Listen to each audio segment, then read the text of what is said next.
Imagine the greatest empire on earth, with invincible legions, endless riches, and cities that seemed eternal.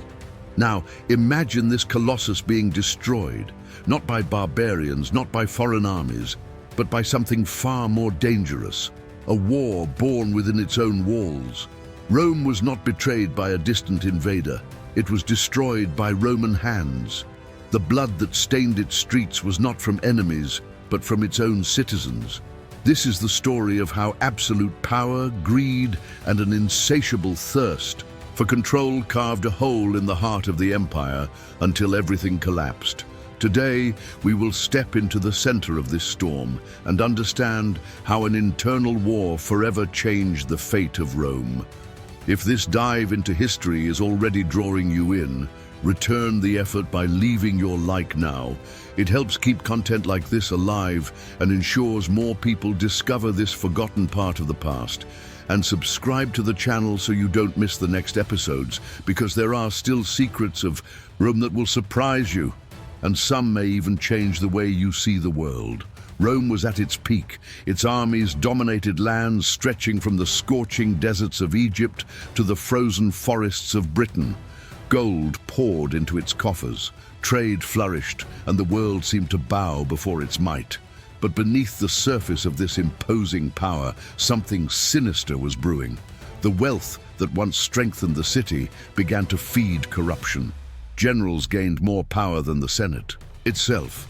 Leaders became entangled in intrigues, amassing enemies and betraying allies. The people, once proud and united, began to divide, growing ever more suspicious of those meant to protect them. Rome still gleamed on the outside, but cracks were already forming in its foundations. And like any great structure, once the base begins to crumble, the fall is only a matter of time. What began as political disputes soon became a minefield of betrayals. Senators bought votes, generals traded, loyalties, and every military victory became a bargaining chip to gain more influence. Among the leaders, a dangerous game emerged. It was not enough to govern Rome.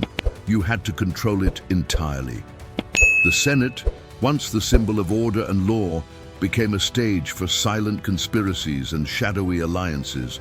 Every decision was driven not by the good of the people, but by personal ambition. Tension grew like a rope pulled to its limit, until a single gesture, a single accusation was enough for the first spark to ignite the empire. And once that spark was lit, there was no turning back. Rome was about to face the most devastating war in its history, against itself. The day the first blow was struck marked the beginning of a wound that would never heal. These were not barbarians crossing the borders. They were legionaries, men trained side by side, now raising their swords against one another. In streets and fields, neighbors who once shared bread now faced each other as mortal enemies. Families were torn apart by political loyalties, some defending the Republic, others swearing allegiance to a leader who promised to restore order even by force. Roman soil, once consecrated with victories over foreign peoples, now drank the blood of its own sons. It was as if Rome had lost its soul. Each internal battle corroded not only its walls, but the trust that kept the empire united. From that point on, there was no return. The civil war had its price to collect. Roman politics became an arena as lethal as any battlefield. In the Senate, words were as sharp as blades, and an accusation could mean death. Generals, once heroes of the homeland, began acting as autonomous rulers, commanding legions more loyal to them than to the empire itself. Pacts were sealed at lavish banquets and broken by morning. Spies infiltrated every sphere, and no one knew whom to trust. One wrong move, one misunderstood rumor, and a senator's or commander's life could end before a crowd. Rome was no longer united by law or honor, but by a fragile balance of fear and self-interest. And like any web of lies and betrayals, all it took was one thread to snap for everything to collapse. The fire began as a distant glow, but soon spread as if it had a will of its own. It wasn't just the heat of the flames that destroyed Rome, but the hatred of its own citizens, who set fires to eliminate enemies and wipe out entire neighborhoods. Palaces and temples that took decades to build crumbled in hours. The streets became a maze of smoke, screams, and blood. Women and children ran to save what little they had, while soldiers looted the remains as if they were in enemy territory. The sky, painted red by the fire, seemed to reflect the end of an era. Rome, the eternal city, was burning, not by barbarian hands, but by the fury and ambition of its own sons. While leaders fought over power and territory, the people paid the highest price. Markets once full of grain and spices now stood empty. The smell of fresh bread was replaced by the bitter stench of hunger. Children cried in the streets, mothers begged for water, and unburied bodies rotted under the sun. Roads that were unsafe became dangerous, overrun by desperate looters. Many abandoned their homes, seeking refuge in distant villages, but the war seemed to reach them everywhere. Rome, which once promised prosperity to all under its banner, now offered only ruins and misery. For the common citizen, it no longer mattered who won the war, because in the end, victory for either side meant only more suffering.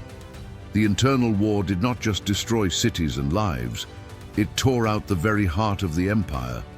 What was once a single, powerful nation fractured into rival factions, each claiming the right to rule Rome. Regional governors began acting like independent kings, collecting their own taxes and ignoring orders from the capital.